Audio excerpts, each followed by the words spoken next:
So, in case you didn't hear, in March of 2025, Donald Trump signed an executive order that would make English the official language of the United States of America. But you, like any rational human being, is probably asking your completely normal self, what is official, huh? And you don't know, there was no official language of America. Now, to be frank, this move is largely symbolic. It's mostly reflective of Trump's policy and attitude towards language and culture in the United States, and on its own, doesn't really do much besides, exist. However, and this is why I made this video, if you don't read the fine print, you'll miss this clause. It's a clause that specifically revokes an executive order passed by then President Bill Clinton in the year 2000.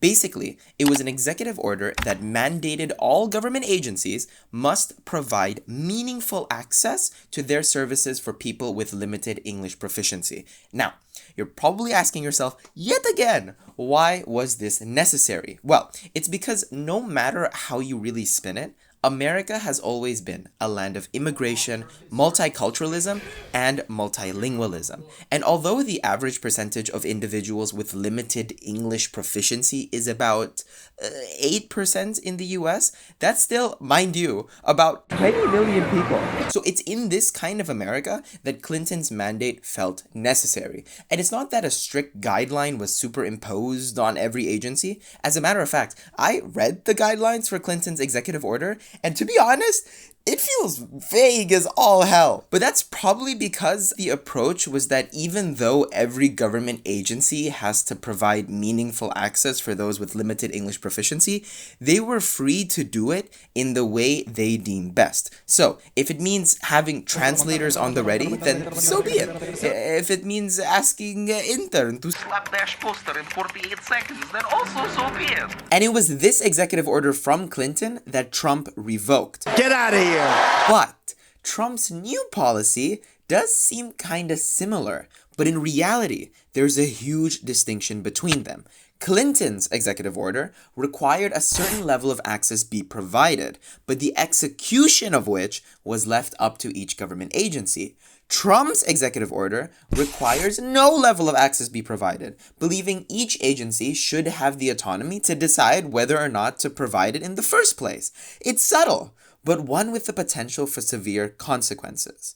On top of that, it's extremely important to remember when talking about this subject, everything that this executive order does, including making English the official language of the United States, obviously isn't gonna change the very real languages that are spoken every day in the United States. It's not like some guy is gonna wake up tomorrow and see the news like, Televisa presenta.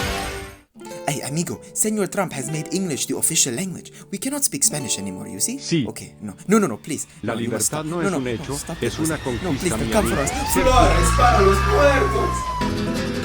Anyways, the reason for this story is, presently, millions of Americans still rely on multilingual access. But whether this executive order will change the level of access or potentially diminish it remains unclear, but is no less of a reason for us to stay informed about policies that won't only affect our lives, but the lives of millions of people. But whether you feel those consequences will be a net positive or net negative for the American people, I think the one thing we can agree on is that if America is gonna have an official language now, we better be getting that as a day off. Like, come on, official language day, national language day, it's perfect! So, on that note, I really hope you guys enjoyed the video and managed to learn something, if anything.